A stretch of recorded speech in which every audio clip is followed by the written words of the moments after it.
Welcome to the CBP Spring Virtual Conference. Wipfli is proud to be a CBP partner and presenting sponsor. I'm TJ O'Neill, also known as the Thirsty CPA, and help lead our firm's craft brewery team. We offer a full lineup of solutions, including accounting and tax, digital strategies, business advisory, and strategic planning services. Our firm's been working with breweries, wineries, and distilleries for decades. So whether you're a startup or looking to expand, we just might surprise you with a new perspective to transform your business. You can learn more at wipfli.com. Remember, that's Wipfli, W-I-P-F-L-I, not Wipfly. I hope you're enjoying the conference. Cheers. Well, greetings, everyone. Thank you so much for joining us today. Super excited to be here, and a quick thank you to Andrew and the Craft Beer Professionals team. Thank you to ABS Commercial, Wipfli, and the Beer Law Center for their support today, too. I think it's super cool to have all these resources available for free to everyone anywhere. Andrew was just making the point that not everybody can travel to events like this, and I think that's a really good thing to keep in mind. For a quick housekeeping on our panel today, if you've done these before, you know you can put your questions in the either YouTube or Facebook Live comments, and we'll see them come through here. So feel free to put in some questions on the fly, and we will handle them as we go. If you're not familiar with Start a Brewery yet, head on over to startabrewery.com to check out all the resources we've compiled. It's free to the public, including season 1 of our podcast. I think you've probably almost heard everybody's voices. John, we haven't recruited you yet for the podcast, but it's coming. And so our goal is to raise the bar for startups and growing breweries through education. And we're also lowering barriers to entry in the process. We also have an amazing team of contributors at Start a Brewery, and you're meeting some of them today. So let's get to it. We're here to talk about the best ways to avoid equipment issues, whether that's breakage or problems with your beer that are due to equipment, and whether it's simply due to use or Murphy's Law. Breweries see a lot of equipment issues. So today's panel has really a lot of experience with this. So let's get started with each panelist. If you'd introduce yourselves and share about a situation where equipment was not working and it could have been avoided. So Dana, would you start us off? Sure. Yeah, I'm Dana Johnson, currently with Diversey, a Solenis company, and I am the craft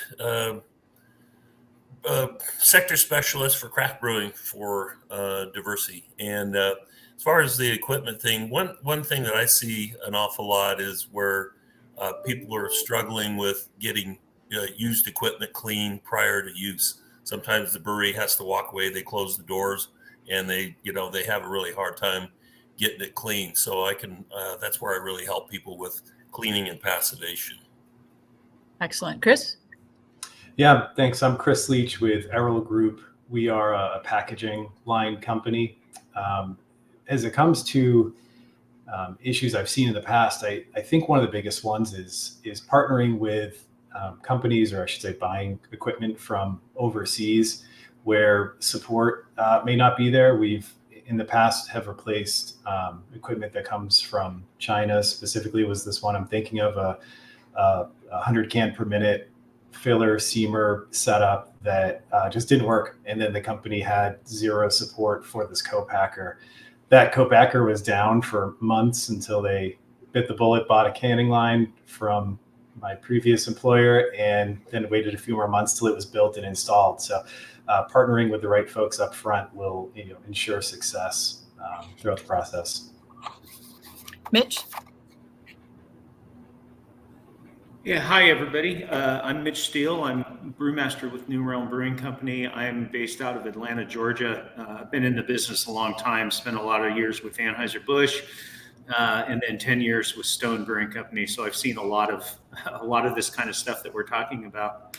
I think one of the things, kind of going along with what Dana mentioned, we have taken over a couple of breweries that were not operational when we took them over, and ran into a host of problems with equipment. In doing so, in one case, the boilers, the building had been just shut down. The bank foreclosed on it. The boilers were shut down. We walked in, and it took us about 2 years to go in and replace all the boiler tubes that had corroded.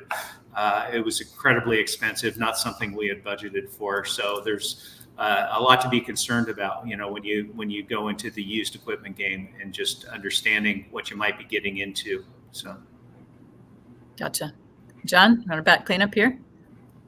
Sure. Okay, I'm John Carpenter.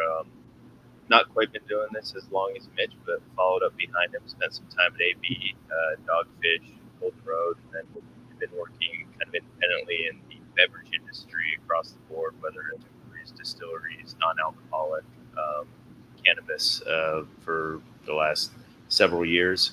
I think one of the big things that kind of gets overlooked sometimes that can cause significant equipment issues is just moving so fast, especially when you're growing, that, you know, we get in this mentality of, okay, we got it 90%, let's move on to the next thing. One time it absolutely bit us in the ass really hard. Dogfish, we were growing like crazy, and we weren't growing our volume, but we were growing the brewery as fast as we could to get ready for the next 5 years, 10 years. And we actually ran into a situation. We upgraded our discharge manifold from our finished beer tanks or our bright tanks, and we had bought all of the appropriate vacuum relief, everything else, and we didn't finish our training 100%, and we didn't finish our safety installation on the tanks 100%. And sure enough, it bit us right in the ass. We discharged a 300-barrel tank to a high-speed keg line, and someone forgot to open up the CO2 head feed, and it sucked that tank right in. And sitting one room away was our vacuum relief valve that we had not cut in and installed into that tank. So best laid plans are great, but if you don't complete the plans, well, they're not really best laid plans anymore. No, that sounds beyond alarming. Okay, so let's dive on in. Chris, let's talk a little bit more about the reliable equipment and manufacturer piece you mentioned there. Let's get in with the beginning, and we'll work our way through into action. Yeah, so I think this is a great place to start for our conversation, because it really starts with who you choose to partner with when it comes to your equipment. When you think about the cost of equipment, there's the upfront cost, then there's the lifetime ownership cost of equipment. Some pieces of equipment are simpler than others, but for packaging specifically, those tend to be one of the most complex pieces of equipment in your brewing space. And it's a funny thing that I always think about is we were looking for a dog a number of years ago, and I saw one comment of, somebody asking, hey, is this cost of this dog from this breeder too high? And right below that comment was, if you're concerned about the upfront cost of the dog, like, you shouldn't get a dog, because the lifetime ownership of a dog is going to far exceed your upfront expenses. And that goes with equipment. You think about when you're quoting out equipment initially, domestic manufacturers of equipment have much higher costs than overseas, but also probably invest more in engineering and also invest in customer service. So when you think about that upfront cost versus the savings you could get from either a low-cost provider in North America or overseas, what aren't you getting that you're not seeing on that quote? Is it customer service? Has the machine not been super well engineered? Those are things to think about when you're thinking about a reputable company. It's not easy to see on a quote why things are more expensive. So chatting with fellow brewers that own the equipment, that run it, go to forums, and just type in keywords to see what people are saying about equipment. And that's where you're going to get a gut feeling of, are you paying more and getting a lot more, or are you just paying more? So I think start there with a good, reputable company you feel comfortable with. Sounds good. Mitch, will you pick up the baton there and talk about using it? Yeah, absolutely. I think, one of the things that I think is great about this business is that brewers by and large tend to be willing to help each other. And I think you can lean on brewers that are using equipment that you are investigating purchasing, and get their recommendations. So if you're quoting equipment and getting quotes from suppliers, be sure to ask for recommendations and people that you can contact that are actually using the equipment. It's really important to understand what you're getting into, and you can talk to other brewers. And in some cases, and I got to do this when we were starting up New Realm, and it was incredibly helpful. being able to use the equipment at a different facility just to make sure it was what we wanted and it was easy to use, and you get a feel for how reliable the equipment is and how soundly it's been built. And the thing that's great about the brewing business is there are a lot of opportunities to do that. I think just because of the way this business is and how people help each other. I think one of the key points in any equipment purchase is making sure that there is support. And Chris talked about that, touched on that a bit. But, when you buy equipment from a supplier that's in a different country, do they have a parts warehouse in the United States? Do they have 24/7 support?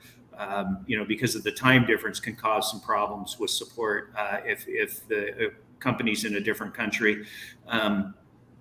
So those the aftermarket support is a critical piece of the buying decision in my mind, and you can get a lot of information, a lot of feedback from other brewers that are using the equipment that will help you make a good decision with your equipment purchase. Quick question. Is it fair? Is it okay to ask the person you're considering purchasing the equipment from if they can give you names of other breweries that have that equipment so you wouldn't need to know them? Yes, absolutely. And I think you have to do that if you're buying equipment. If you don't do that, you're missing a key point of the vetting process of new equipment. So ask for recommendations from the supplier. In most cases, and certainly I've never had any problem with this, if I reach out to the brewery and do a cold call and just say, hey, you were recommended by such and such a supplier, can we talk to you about the equipment, how it's been for you, and possibly make a trip out and take a look at it and pick your brains on it a little bit. And I've never had anybody tell me no when I've done that. So it's one of the great things about this business. Yeah. Can you imagine someone saying, no, Mitch Steele, please don't come into our brewery? You never know, I think another point on that too is this leaning on the salesperson too. We have such a great community in the craft beer business that everyone is so willing to help. But even it's nice to have a warm intro. If the salesperson has a relationship, say, hey guys, can you help each other out? That's also really nice too. Yeah. In visiting with the salesperson can be nice, but I can see the other side of it too, where it's like you want to ask the real questions. Maybe you don't want the salesperson there as well. Mm-hmm. No doubt. John and Dana, I know from your different perspectives, there's a lot to be said about actually installing the equipment and designing the floor plan in a way that makes sense so that you can maintain your equipment. John, you want to kick that off and then we can pass to Dana for actually using it? Sure. I think there's a lot to be had there. And just one more thing to follow on what Mitch was bringing up. Making those relationships at times is so key. I can't tell you the amount of times especially in Los Angeles, as the new breweries were starting up there, we would get calls or someone else would get a call. Hey, this thing that we both have is broken. You got any pieces for it? And be like, well, we're not even using that right now. So we don't have a spare, but I can take this component off and ship it to you for a day or two. And then as soon as you get yours, we'll take it on back. The community, by and large, I think is what keeps us all in it. And it's invaluable, those relationships, because people are willing to share. But getting into kind of floor plan and installation, for me, I think one of the biggest things is, especially if you're at that outset of, we're finally going to do this, we're finally at a spot where we're going to build maybe not the brewery of our dreams, but a brewery we don't have nightmares about, is, think about not just that day you open. Think about, with everything we have here, if I were to fill this brewery 100%, my final phase, what does the brewery look like? Where are all the tanks situated? What is my best operational flow through the brewery? Does everything kind of relatively move in a line, or at least a way where everything doesn't have to cross over each other? This is big in commercial manufacturing. You don't want to cross physical lines of operation anytime, because things are moving fast. And to a degree, which I know Dana's going to talk about, it comes, safety comes into play a lot. So think about safe pathways of movement. Not only that, think about, Mitch was talking about replacing the tubes on a boiler. I can't tell you how many times I've walked in and seen a boiler And they're like, so how are you going to pull the fire tubes out from that? And they're like, what do you mean? I'm like, well, if you have to replace the tubes, how do you get them out? Because they're pointed right at a wall. I know you've got 3 feet of, maintenance access, but if you've installed that and you've got a wall in front of it, you're kind of hosed. And no different than people have a lot of tanks in, and they don't think about that final phase of when I'm at a final operating standpoint in this building, I may have to remove some of these 20-barrel tanks and drop in 60s in their place. Do I have any idea how I'm going to, 1, remove, and 2, bring in a new tank? Ah, shit, we built walls around these tanks? Cool. Well, I hope you're good at taking walls down, because walls are a lot cheaper than installing a new tank, and certainly that capacity is what's going to pay for the walls. So I think that's a huge deal, but thinking about how to maintain equipment when it's installed is something that I see overlooked all the time. And it comes down to, process pathways, but it also comes down to a lot of your utilities pathways.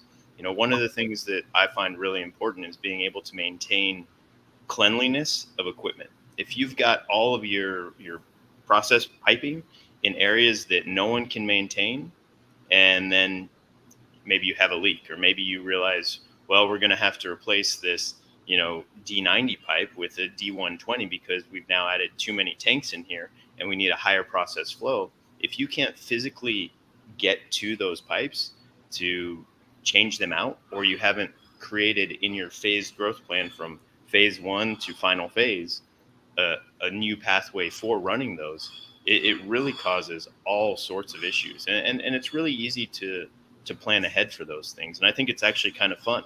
I mean, there's no one out there that doesn't kind of have a little bit of fun when they're saying, oh man, when this is really where I want it to be, it's all going to look like this. And then once you've got it all looking like that, completely tear it down and build what you can afford that's easy to grow from that path to the final one.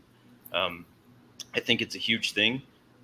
Honestly, for anyone out there that's interested, a really great free program that I use at different levels, and you can get free as well as the professional kits and all that, is Google SketchUp. It allows you to do all sorts of stuff in 2-dimension and 3-dimension. You can make it look really pretty. I know some architects that use it and make what I build look really childish, but that's okay. It's childish and functional. But I would recommend it, and it's really easy to share with everyone too, because it is there's a free version of the program. Any files you build in that, no matter how rudimentary or how complex, anyone can open them for free and navigate around in them.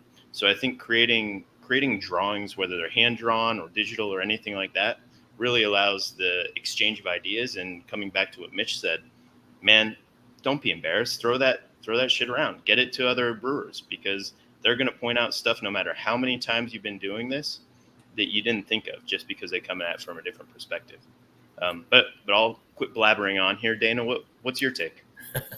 Well, I think to the safety, comment that you made, don't forget about eye washes and, the showers and that kind of stuff when you expand. And there was a MBA meeting one time that up at Odell on just expansion. To your point on that, don't try for 30% a year over year, because he said it doubles too quickly. And if you the rule of 72 in investing, 30% doubles like every 2.4 years.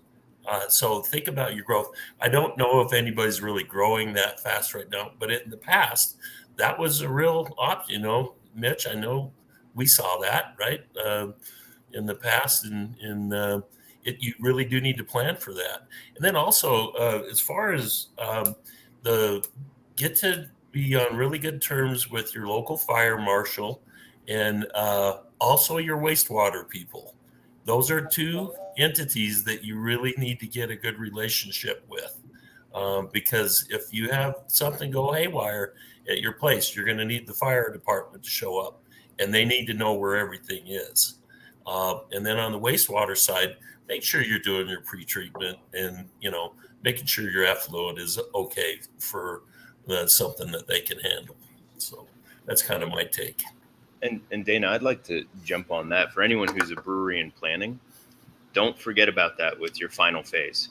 I can't tell you how many breweries grow to a point where wastewater wasn't an issue, and then all of a sudden they're 5, 6, 7 times the size they were 10 years ago, and the wastewater authority, whoever it is, and it's different in any community, whether it's Department of Environmental Resource Management or anything like that, they'll come in and say, hey, I'd like to do a study on your BOD, your COD, your total suspended solids, and you're way over the limit.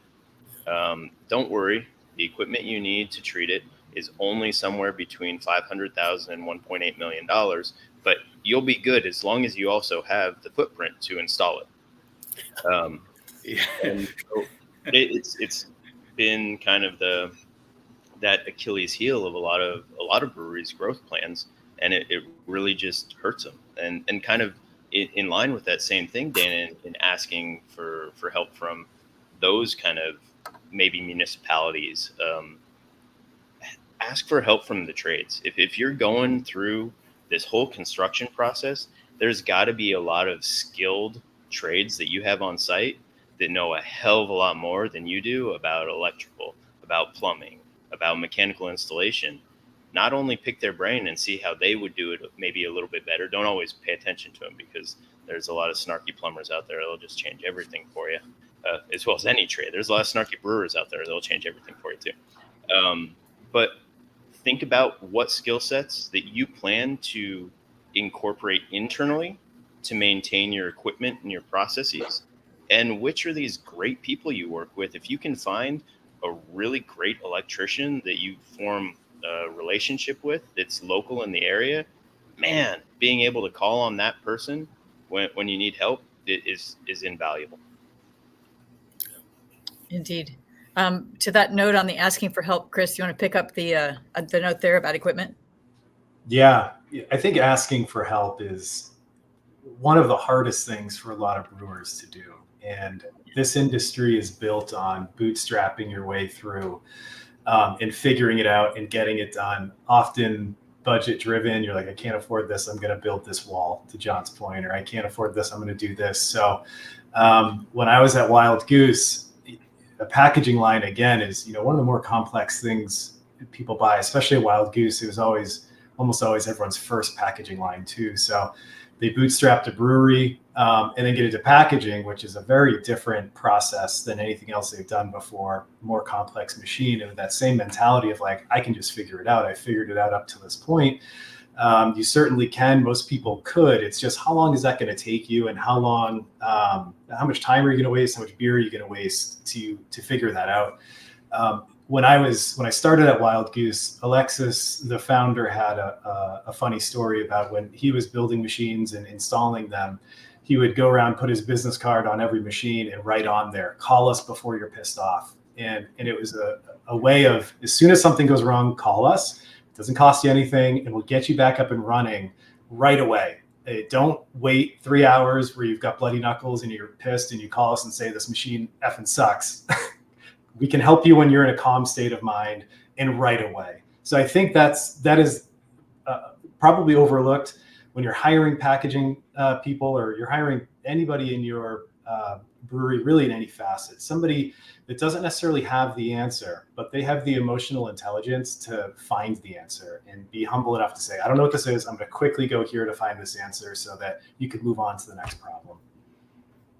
Gotcha. Excellent point.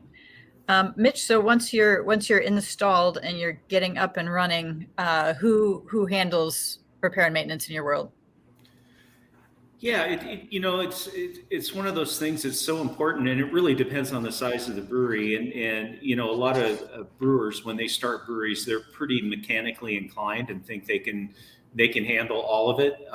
And in some cases that does work. But as you grow, you need somebody who's going to own the maintenance of the equipment. I've seen a lot of business plans that don't include maintenance people or engineers. It depends on how automated your system is. I mean, if you're running a pub brewery and you've got a 2-barrel system, to John's point, finding somebody local that likes beer and is willing to come in and help whenever you have a problem is one of the best things you could possibly have in your back pocket. But as you grow and just talking about growth, it's really important that you have people that know the ins and outs of the equipment, can troubleshoot the equipment, use your suppliers as trainers. When you have turnover and you're bringing on a new maintenance person, make sure that maintenance person reaches out to your suppliers or facilitate an introduction so that they have somebody they can talk to. And I think that's the hardest part is when you're growing and you're transitioning, is passing along that knowledge and that information to somebody who's stepping into the role new. But it's just, you got to have, at least one person that you can go to when there's an equipment problem, whether that person's on your staff or whether that person is a contractor or whatever, you're not always going to be there, right? And not everybody has the mechanical skills to do it, and not everybody has the training to do it right. And I think it's just really important that you have one person that has the primary responsibility for making sure your equipment is running. We used to call it a reliability manager, in some jobs, and that says it all. It's making sure the equipment's going to run when you need it to run. And, a lot of brewers don't have the mechanical skills to do that and to fill that role. And I think as a brewer, you need to recognize where your skills aren't filling the need and make sure that you can get some help. However it is, whether you have somebody on the staff, whether you have an electrician that loves beer, and you can bring him in, give him a case of beer and pay him for his time, and he'll fix whatever's wrong in the equipment. And also the supplier, if the suppliers have people in the area, they know that's a great resource. A lot of times they know people in your area that have worked on the equipment or have a good understanding of the equipment. They can set up an introduction. So a lot of resources. Again, the hard part is asking for help. I agree with that 100%. Nobody likes to ask for help and show that they're not capable of dealing with something. But when you do exhibit a little bit of vulnerability there, you can really make a lot of good progress in keeping your equipment in good running condition. Do you find, Mitch, that it's usually a brewer that's mechanically inclined that kind of gets that point person designation, or is it somebody that is hired specifically for that? So my experience has been in fairly large craft breweries. I think even New Realm. I mean, we're 15,000 barrels. We have several locations. In my personal experience, it's always better to hire somebody specifically for that role. And whether they travel from brewery to brewery to brewery, as they do in our case, or whether they're 100% on site. A lot of brewers think they can do it. And a lot of brewers are actually very good at learning how to do it and keep things running. But I've also, I'm not, and I recognize that in myself. I'm not the person that you want out there trying to fix a chiller. It's going to be a disaster, right? And so I think, I hate to say this, but I've run into a lot of brewers that have pretty inflated egos about their capabilities, and that gets in the way sometimes. I can't imagine that. John, you want to pick that up? Sure. I mean, I couldn't agree more with Mitch. And it's, when it comes down to it, it's like any business, although this is more manufacturing aligned. It's, as you grow, there's only a certain amount of bandwidth you can take.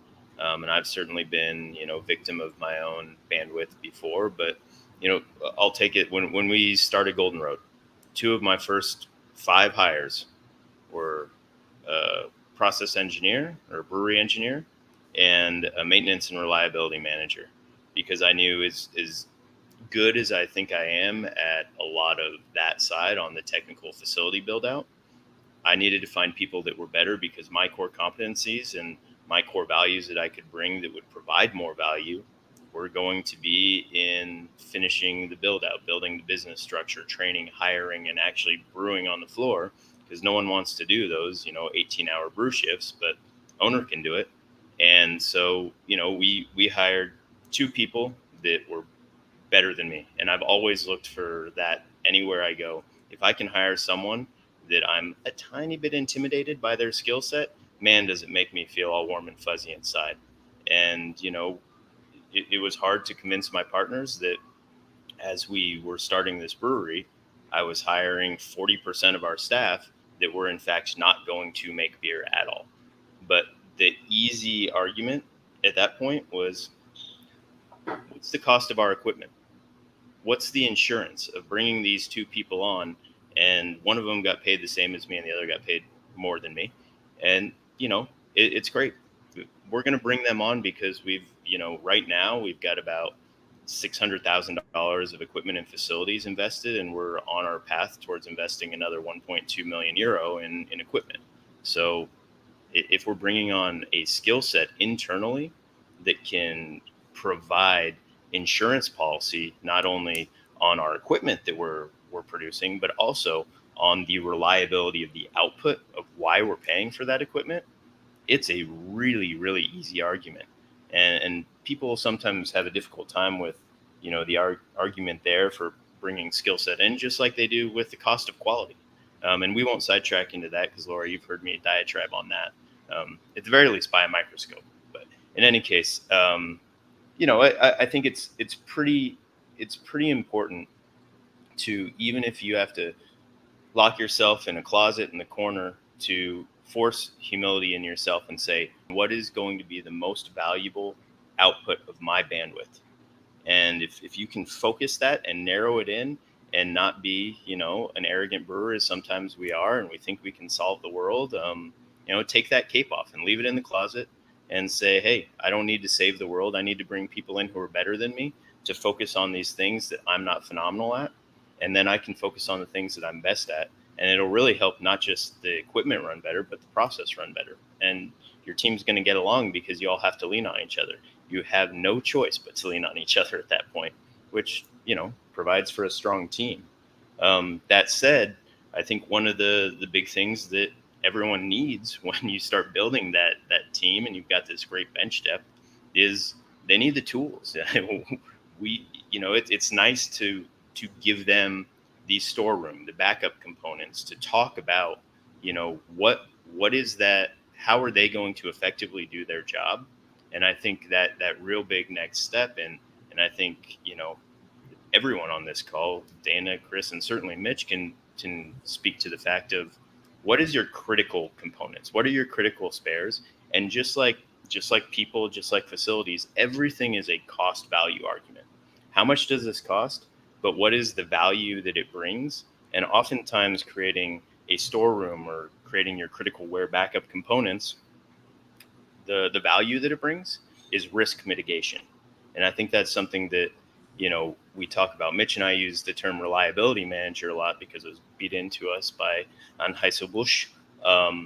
But it's true. They didn't want to talk about something as purely maintenance. They said, what's, just like quality assurances to quality control, what's the leading variable to maintenance or to reactive maintenance? It's preventative maintenance. And preventative maintenance creates what? It creates reliability. And so I think if we can think about investment ahead and talking about leading variables of reliability, one of the biggest things is, go through, label all your critical equipment. If you're small, just clipboard it. Have a clipboard hanging in the area with each piece and what it needs. And then think through, how much does it cost to have a pump seal kit on the shelf? Very, very little. But if you're a tiny brewery and that cart pump is your only cart pump, and when it goes down, you can't clean tanks, you can't move things, holy shit, that $23 seal kit that you've been sitting on the shelf, man, that's worth a lot more than $23. Because if you shut down for a couple of days because, one, say it's domestic and off the shelf, and it still takes you 2 days if you don't happen to live in Chicago or Los Angeles and have McMaster car, deliver you things immediately. That's down for 2 days. And worst case scenario that Mitch brought up earlier, it's not domestic. It's not off the shelf. Now, all of a sudden, not only are you spending half your day figuring out where the heck I can get this thing, hopefully you've got some friends in Guangzhou or Qingdang or any of these other cities that I pronounce incorrectly, but that I bought plenty of equipment from. Good luck getting it here in less than a week. So I think moving in from people and focusing on what those support mechanisms or what the resources are that you're giving these people in the storeroom, and making sure that you've already identified your critical wear components that are not capitally intensive, it's only going to allow your people to be more effective in their job as well. Mitch, you want to talk about budgeting for those spare parts and where they live? Yeah. I think that's one thing that it tends to get create surprises for ownership or partners, wherever you want to put it, is just the amount of money you have to invest in maintaining a spare parts inventory. And suppliers, by and large, if they don't, they should, but by and large, they will give you a list of critical spare parts that they recommend you keep on hand. So you need a storage facility for that. And, a lot of breweries get set up without having a shop area or a spare parts storage area. And certainly we made that mistake at New Realm in Atlanta. We've got a small closet basically where we try to keep everything. That's one of those things that I wish we had a do-over on. But you need to identify which parts are readily available from the supplier, and a lot of foreign suppliers have warehouses in the United States, and so there's a certain number of parts you can get with a phone call, but you need to make the call as to whether that's a 2-day lead time is going to be okay, or whether it's something when it does fail on you, whether you need to have an immediate replacement. And most breweries are operating on pretty tight timelines, so there's a lot of spare parts that you need to have on hand all the time, and so you got to have a place to put them, right, and catalog them and organize them. And one of the things that I've experienced over the years, and even at companies like Anheuser-Busch, and they were making major inroads on this when I was in the process of changing jobs, but you have a lot of institutional knowledge and people that say, yeah, I got it all right up here, right? Well, that doesn't help you if that person's no longer on site, or if that person's out sick or on vacation, or has left the company, retired. Retirement is one that I dealt with a lot. And these people are so proud that they've got it all in their heads, but they don't realize that doesn't help the person that's coming in behind them. And so documenting where all these parts are. If you have, shelves, using a 5S system and labeling the shelves with, what parts are supposed to be stored on that shelves, having designated spots for tools, simple things like that really make people's lives easier when they're trying to deal with an emergency repair job. And so I think that's a really critical part. And then just, if you're looking at spare parts, understanding what you need for preventive maintenance, as well as major equipment repair, making sure that you budget for major service. If you have a brewery that has a boiler, or you have a centrifuge, or anything that's a packaging line, you need to understand how much you're going to spend just in preventive maintenance costs every year, and make sure that that's part of your budgeting process. And that is something that I will tell you that in our company, we have struggled with a bit, because our CFO, who is building our budgets, doesn't, at the time, when we were starting, didn't have a good understanding of the risk management piece of maintaining a good spare parts catalog. And there was a lot of pushback, a lot of back and forth.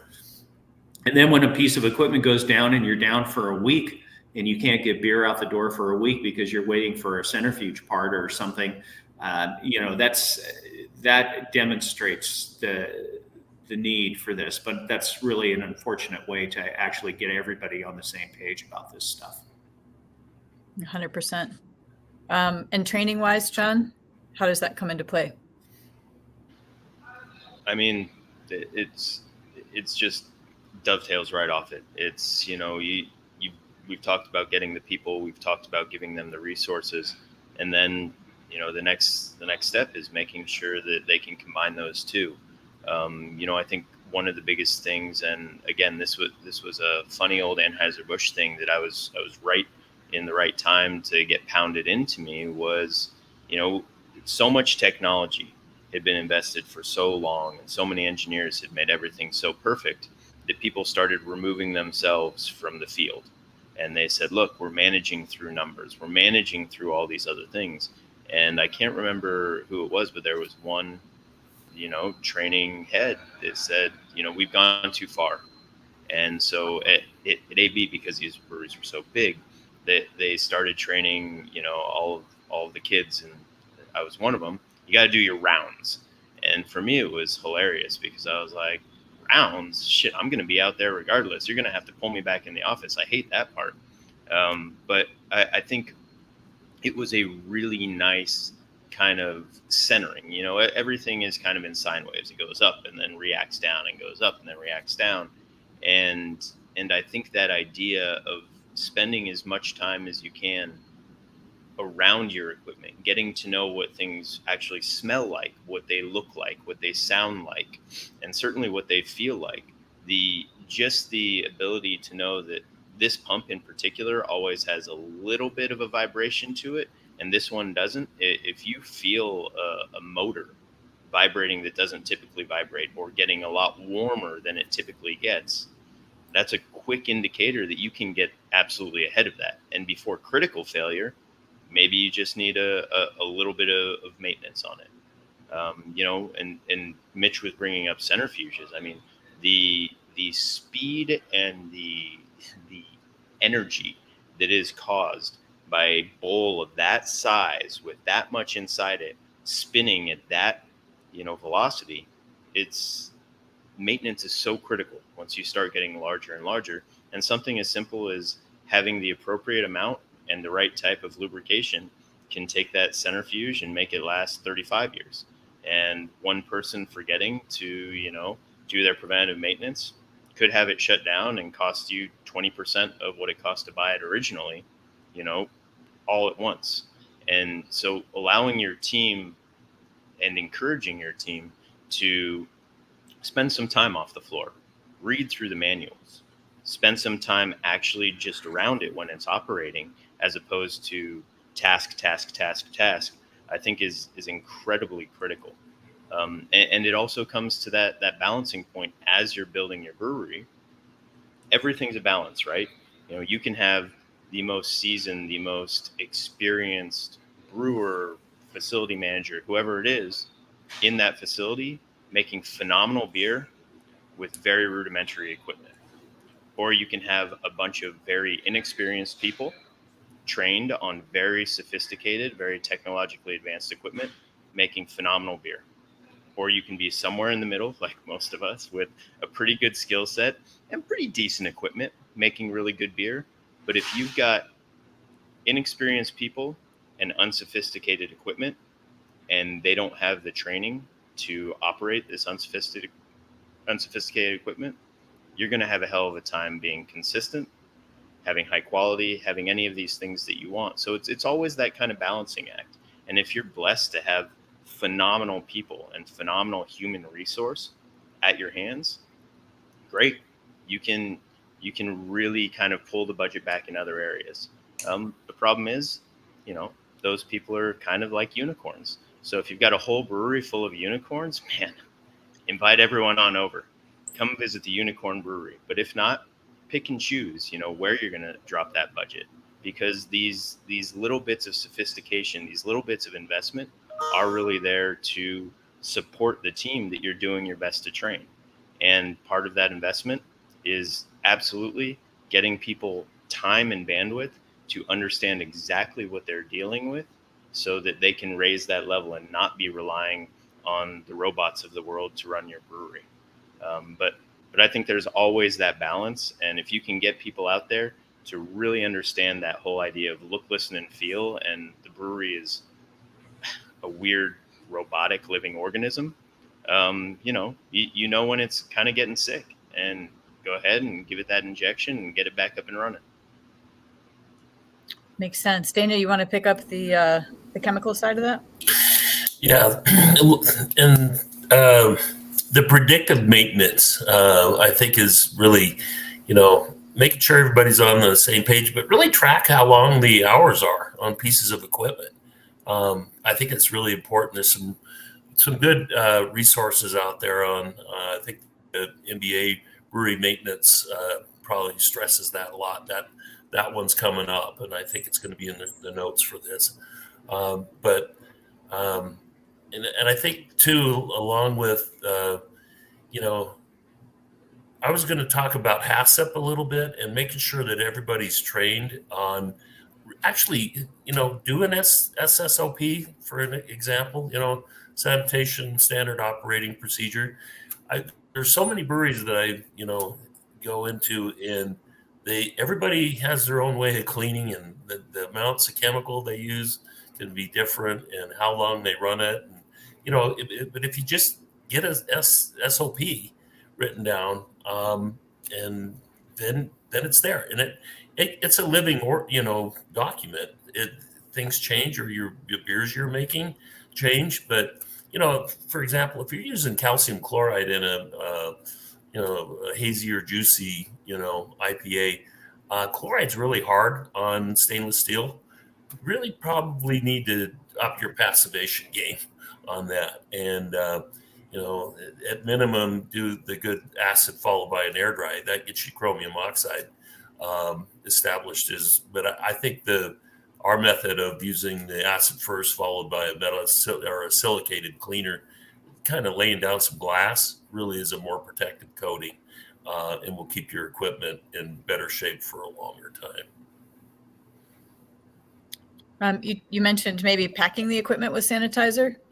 Yeah, and that's the other thing. A lot of people like to do that, and it's not a good idea for a couple of reasons, especially on hoses. The hose life is going to be dramatically reduced. Hoses are supposed to be, maybe 2 years is really, that's another thing that you want to put a date on. A lot of people don't. And they've got hoses and when they delaminate and you get that chlorobutyl just plating out on the inside of a fermenter or something, that stuff's tough to get off. So your hoses will last longer, store them dry. And maybe Mitch, he's got, more experience than I do on that. And I think pack and heat exchangers is another thing that briefly I'm okay with it, but not for long periods of time. And, especially avoid chlorine if you can. Mitch, you want to comment on that? Yeah, only that I agree with Dana. That's one of the things that we've gone back and forth on over the years at various breweries I've worked at, is whether the pack hoses with sanitizer. And I've learned that seriously reduces the life of the hose. And sanitize before use and clean the hose after, and you're going to be fine if you store them dry.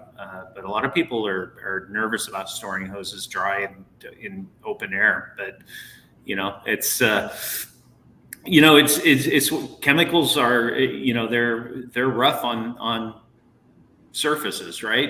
Whether it's stainless, whether it's hose, whether it's whatever, and there's usage guidelines for chemicals that need to be followed. And so I think, to Dana's point, you can do more damage than good if you're not using the chemicals properly in the way they were designed. I think that's really interesting. And Dana mentioned predictive maintenance, and I think that's a really important point. It's like getting an oil change, right? You get an oil change whether you need it or not at the prescribed time, because that's going to protect, extend the life of your vehicle. And that's kind of what we're talking about here. If you can track hours used on equipment, I mean, you get into a big brewery and you're tracking how many times the valve transitions and whether you need to, start doing some predictive maintenance on that valve or not. Those are the kind of things that really advanced manufacturing operations are very good at.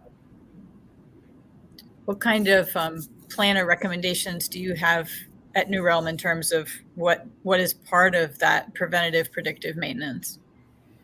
So we have a spreadsheet. We put it on a clipboard, and the maintenance team is responsible for putting, these things need to happen every month, or whether it's once a year, whether it's once every 6 months. But they've got this document, and then it's simple. You just put a check mark when it's done, and then if it needs to be done every 6 months, it's 6 months from that check mark is when you should be doing it again. It's nothing fancy.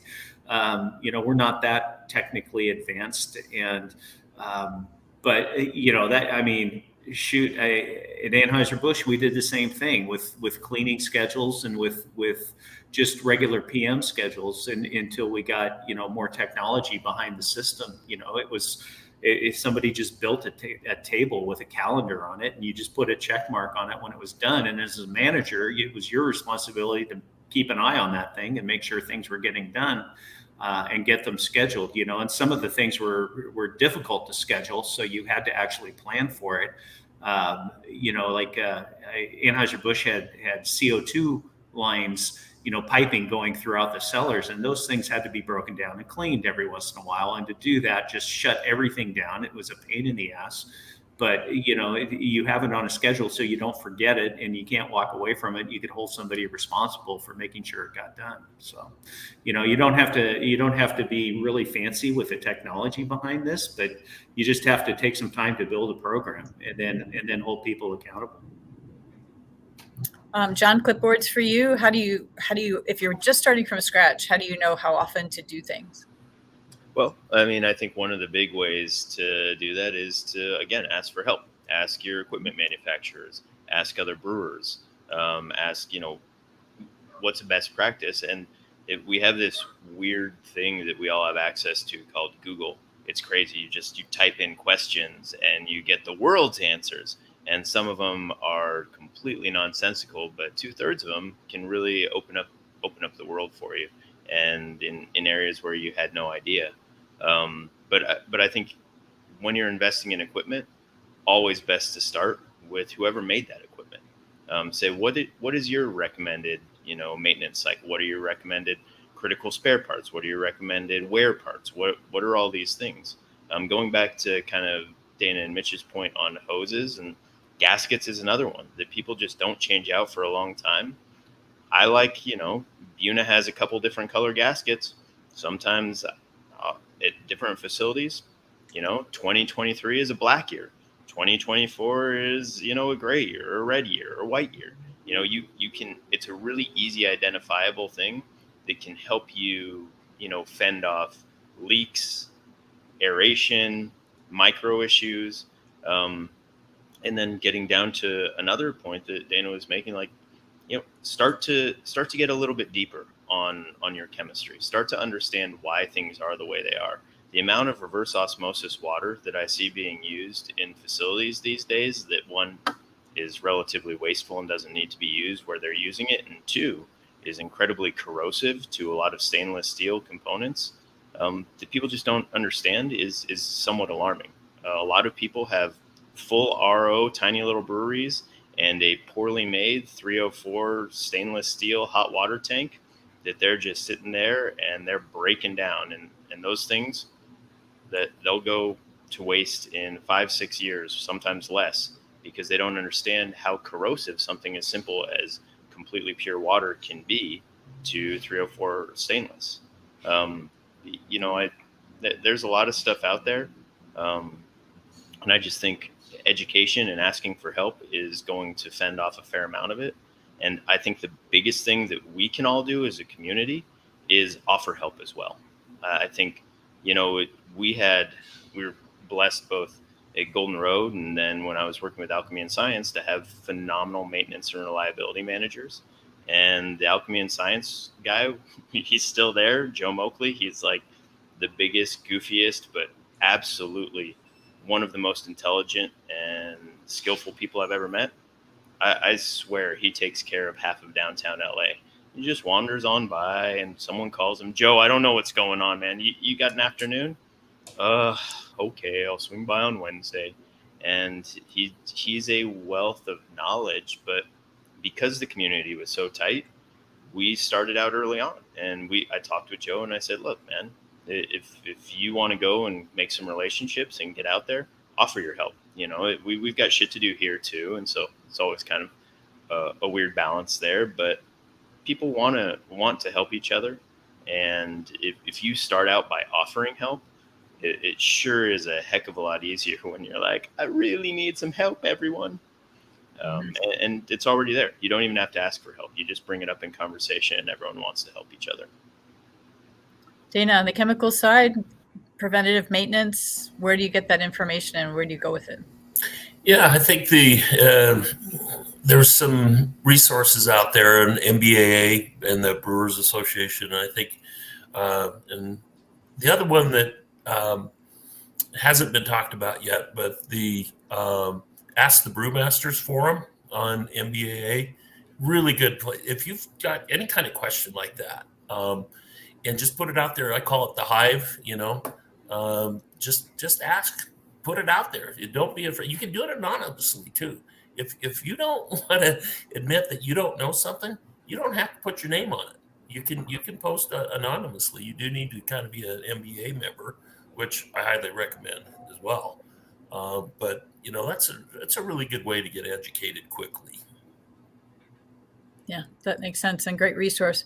Chris, in packaging zone or anything else, preventative maintenance, where would you go with this? Yeah, I would just echo everyone's point first on start with the OEM, the company that made your equipment, to find preventative maintenance schedules. If you chose a great reputable supplier, they have that likely. Another thing I'd bring up and to put a bow on, a lot of the other folks talked about unexpected downtime. And putting a dollar sign on that for each stage of where you are to weigh out if it's worth doing preventative. I mean, it's always worth it, but to invest in spare parts, invest in everything we've talked about. Put a dollar sign on the unexpected down day. What is that going to cost your business all in? To see if buying this part's going to save you a day or two in time. That could be a good way to decide what equipment's right for you and if you should invest in a pretty big backstock of spare parts. Gotcha. Any particular most critical for packaging? Gosh, there's so many. It depends on the machine. It's it's the ones that I guess go unexpectedly is probably the best answer to that. There are some in that go and they work and then they don't. A lot of parts on a packaging line will start to leak or lose performance, but you can still run. But a lot of the electrical components that are going to go on you, that are just going to stop you in your tracks, sensors, things like that, will keep on hand. Gotcha. Awesome. Well, we're very close to our hour. I'm going to hesitate on final advice, but I think the biggest piece of advice I heard from all of you is be proactive and ask for help. The organization and planning ahead sounds like it's really super critical. For anybody watching, this is going to be available. We'll make sure everybody knows too on YouTube on the Craft Beer Professionals World, and we'll move that link from our Start a Brewery website too, so you can reach it from there. The two resources that Dana mentioned, creative brewery maintenance presentation in the BA archives. That's really good. That's going to be in the notes for this presentation on YouTube. And also the World Brewing Congress Brewery Systems Maintenance course. There's an online version and an in-person version coming up. And if you're watching this in early 2024, it's coming up. If you watch this in a couple of years, that's not coming up anymore, maybe. It's so hard to know when people are actually going to watch something that's available forever. The other thing is, if you're watching it kind of in this time frame, you'll see almost all of us at CBC running around. We won't get to see Chris this year, but if you're watching in 25, maybe. So we'll just hope to see you all. If you have questions for any of us, let me know. I'm Laura at startedbrewery.com.